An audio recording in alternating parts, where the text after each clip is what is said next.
Hi loves, welcome to my channel, welcome to my channel. Hi.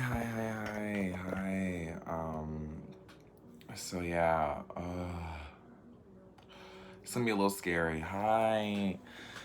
Yeah, it's gonna be a little scary, but yeah, this is something as a community advocate, I have to like constantly advocate for community and you know, there's so many ways to cut and slice this, but I'll just say, as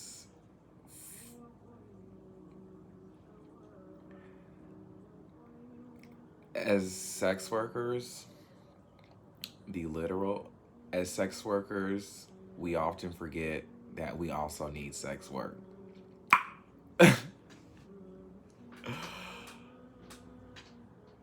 you know,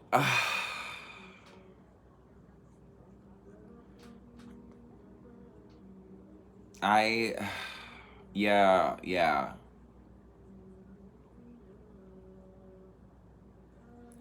Sure, sure, self care is the best care. But what if self care is intimacy with other people?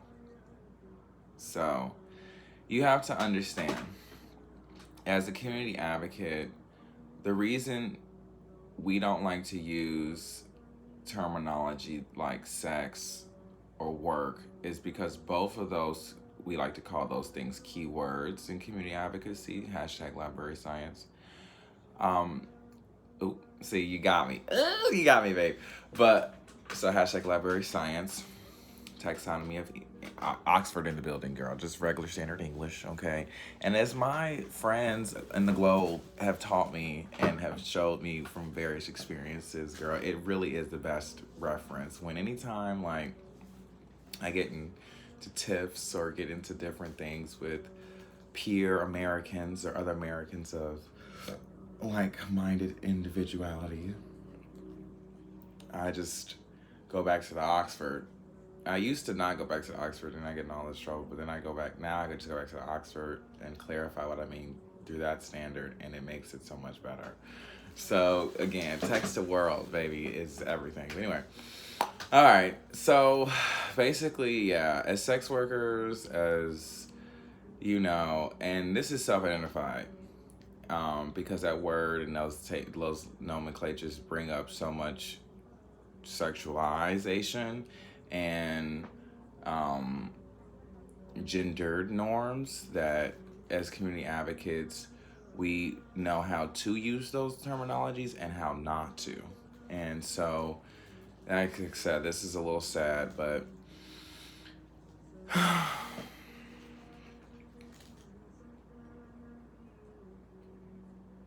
so we forget that all work is sexualized. All work, because it is not even sexualized, but because it's not even gendered, but because work is what? Structural. Right. Someone almost got that right. Structural. Right. Legos in the building. Because work is a structural form of violence. That's why that keyword is such a work, labor, unions, and I was gonna even say this before I got into the nitty gritty, but I just went in for it today, girl. It was just one of those days.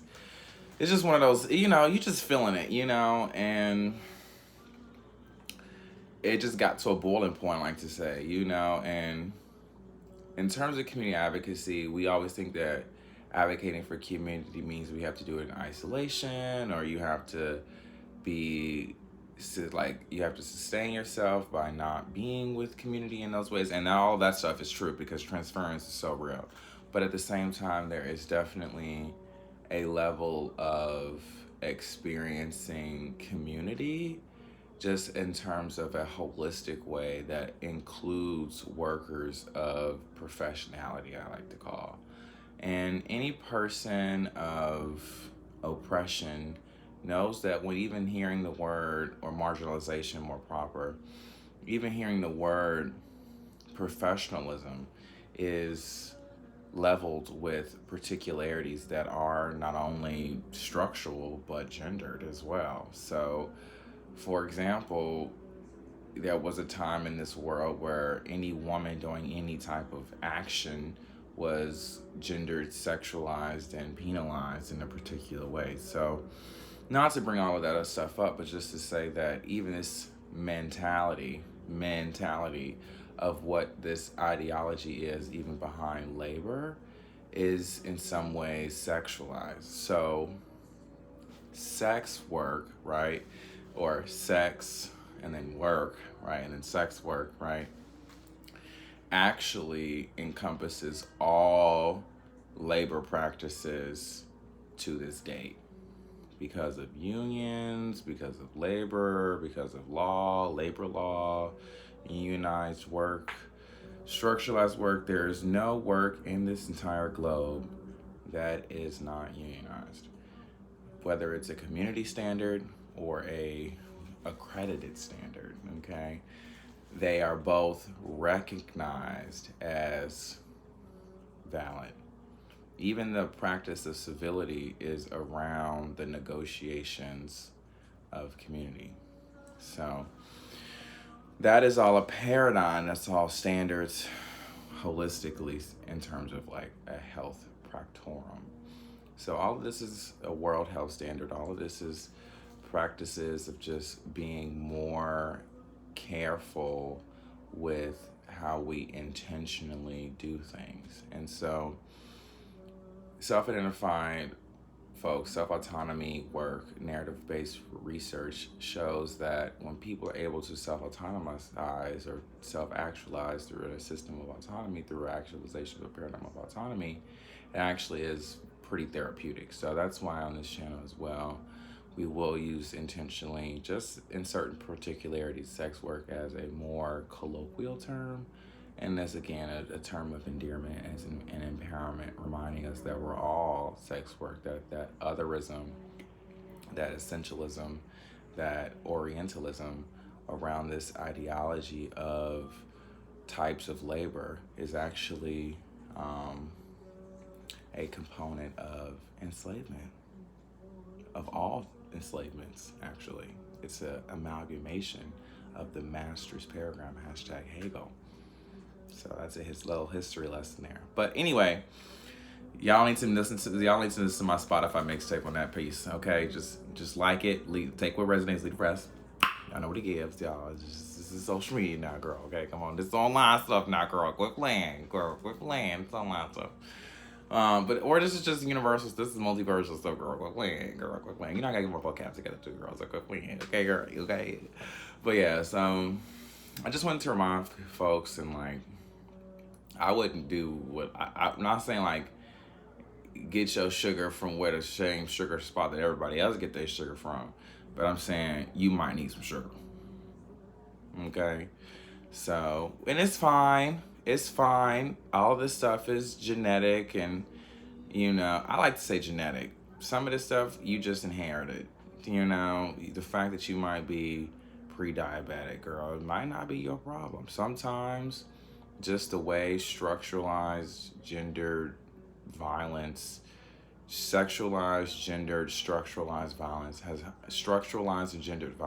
operated in this world has just led your body to be affected holistically in ways that may not necessarily be as healthy. So thinking about it in a paradigm of care, in a paradigm of modeling of care, a paradigm of intention through a modeling of care, there we are, you're able to more minutely care for yourself in these moments of tension, because we're able to understand and empathize not only your own narrative by listening and understanding and analyzing and close reading, but by also applying that narrative to a larger conversation of discourse, or a larger discourse around world health. So and the organizations that go into that process. So this is all stuff that my generation got pretty easily, but it is something that recently came up. I guess I don't see it like this, but some people have described it to me like they've gotten into problems with their mother because they hired or got sex work done or did something a little bit more taboo, and the mom and the daughter started fighting. Well, I come in as a family therapist, as somebody who's gotten and experienced this work and done this work. Well, with family therapy, the first thing you have to start talking about is that you both go to the difference between therapy when it's an individual and therapy when it's more like other parties involved, other people involved. You have to consider your therapeutic experience as well as the holistic experience of therapy for not the other person's part of it, but just the overall experience of what it might be. So you have X, Y, and the solution. So you focus on X, your part of it, and the solution, not necessarily the Y. Does that make sense? So it's with psychology of that nature, you just want to be intentional in that you're not, oh, let me change it up because I think she did it. That's the first lesson of family therapy or group therapy is actually you don't have to worry about the other person. That's not for you to control, dictate, worry about. What is your ability and autonomy, what is in your autonomy and your, let's say, wheelhouse. That's why I wouldn't like saying your wheelhouse is just stating your intentions clearly. Usually, it's not that people don't want to, especially if they're going to therapy, they don't not want to help you. It's just that they're not. You're saying it in a way that they can't understand. That was the second lesson. Translation. First lesson, be clear. Second lesson, translation. Or translate. So, but we'll digress on that. But all I'm trying to say is sometimes self-care is real, and self-care is also saying, hey, I actually might need to reach out to some folks and say I need a little loving on, and that's okay too, because it's a community. And I am not necessarily for this idea of consumerism, but I'm definitely into this ideology of like negotiations and bartering. And with sustainability, it's not that we don't want y'all to spend. We just want, we don't want y'all. It's not that we don't want y'all to eat. We just want you to eat the right things. We want you to spend your money on the right things, so that it doesn't necessarily, so that it's sustainable.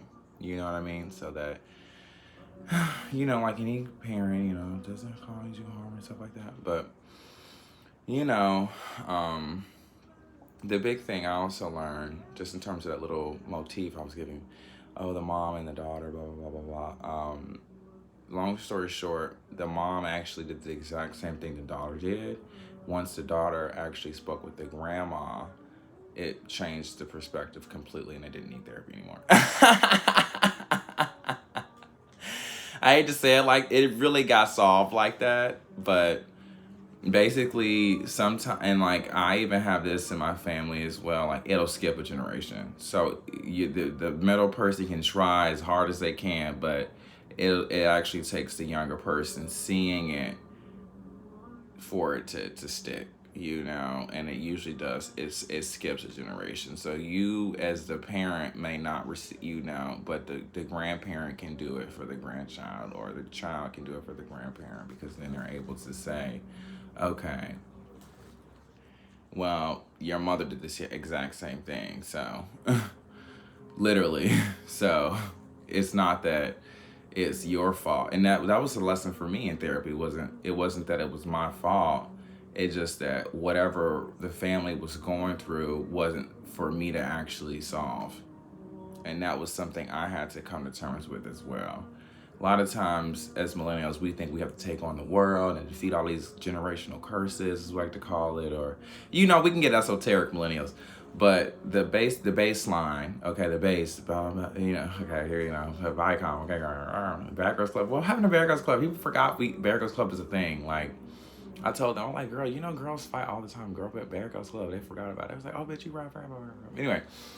But it's Viacom, so it all makes money, and I'm getting into more of this capitalist feminism, but we're gonna talk about that stuff later. We'll talk about this stuff later. Anyway, I'm just saying, sometimes, when you're feeling like, I don't like to say burnt out, fatigues, you come across stress. It actually isn't stress, fatigue, or all those things that, cognitively we perceive them to be, but holistically a particular exercise that we can go, or a routine that we can go through to actually neurologically grow or expand. So, yeah, I mean, there's still work, I wouldn't put professional and personal together. So, I mean, obviously, none of this is saying, like, don't mix your caseload with your clients, with your boyfriends, with your clients. Your caseload is not your dating pool. Your caseload is not your dating pool. Your caseload is not your dating pool. And so it's really intense when you're on like a holy mission or something like that, or you're on a mission or something like that. I forgot we still doing missions. I completely forgot. I said Catholicism is strong, going good. Catholicism is doing real good. All they ask. I told y'all, bitch. I told y'all. This is what y'all get for not. The Catholics are going in. But anyway, they just mad about the whole going to church. But most of them don't do much at church anyway. So it's not that big of a deal. But some of them, like myself, I can't even go to study. I can't go to seminary. So I'm doing all my seminary stuff in the apartment, honey. So I gotta get all of the tea, honey. But yeah. And yes, they go to seminary to study all religions, not just Catholicism. Catholicism is not narcissistic. It likes to learn other forms of religion and spirituality as well, y'all. Somebody was like, oh my God, is that the Quran? I said, bitch. I'm sorry, I said to my... See, thank you. Where my money at? But yeah, they study also. Religions work together, y'all. It's a union of spiritual people. That's what religion is, a union of spiritual people. They all say the same. That I keep, for some reason, the younger people, not too young, but in the middle, I keep telling them, somebody literally, I told them one thing, and he came back with another religion. And I said, it's the same answer. And it was like a light bulb just went off in his head. It was the craziest thing. They just taking money from y'all, bitch, which is fine. Sometimes it's still the same answer, but you might have to, and I went over this with one of my other clients. You might have to do like an altar plate or something for some of your ancestors or something like that. They do that all the time. There's a whole bunch of stuff online for stuff like that. Altar plates, stuff like that. It's real easy. Sometimes, like, if you have, like, diasporic literacy in a building, like, if you have, like, a ancestor or somebody who went through something similar, or, because everybody think they're doing something so new, but this stuff is actually pretty traditional. So you might have, like, an ancestor who, like, whose genes are crossed or is intersex or something is going on where it's like a cross, there's like a mixy or something going on, and because of that tie or whatever, like a marriage, a tie, something, just something big, that it changed the course of, like a big environmental change, something like that. It actually changes your genome. So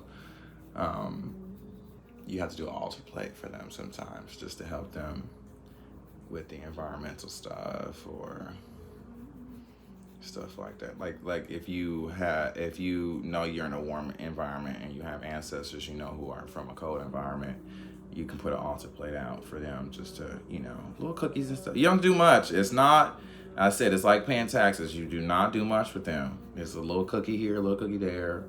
Bitch, not even that shit. It's something real simple. It's nothing like you're not about to sit there and make them a whole plate of food, because they not trying to do all of that. It's like a touch and go. Let's play that song now.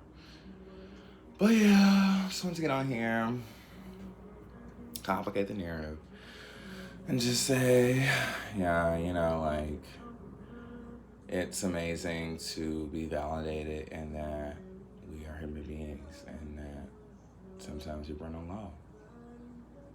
That's just the thing, you know. And until we get universal health care, universal education, universal experiences of citizenship, no hashtag no borders, hashtag fuck a border, hashtag everybody is human, hashtag you know what it is. I don't know what to say all that dumb shit, girl, because you ain't got to pull my shit out. I like being a low key, I need to practice some more, girl. Vocal warm ups, honey. Y'all know as soon as I say that, they go, oh girl, look, it's I remember her from the conference. Oh yes, girl, tag me. But yeah,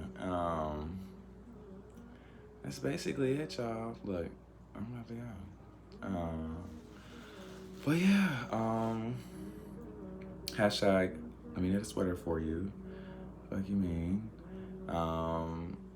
I love knitting, and I love making sweaters for people, and I just like, my whole universe has changed, bitch, because there's like more yarn shops in the world, and that makes me feel so much better about life and multiversal things and all things considered.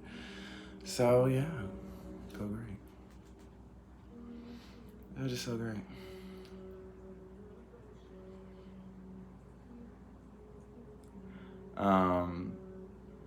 But yeah,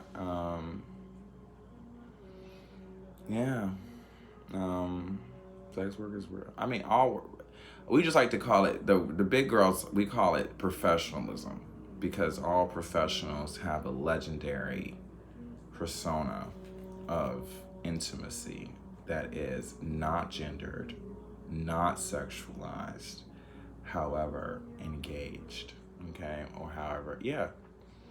So all professionals know exactly what I'm talking about. As soon as you got to turn that customer service on, okay, oop, and right. So anybody who works a job know exactly what I'm talking about. Oop, professional. So, right. That's what we're trying to talk about. Don't get caught up in we say hype, but don't get caught up in the stereotypes or the, the shallow, or baby do get caught up in the shallow shit. We really don't care. Most of y'all not gonna. I was just say, bitch, community care workers have a certain thing with customer service because we're known for not having that good of customer service, as well as surgeons. Surgeons are much worse. I mean, we're the nice ones, trust me. But community advocates are like there to more to like help you with stuff that you already know.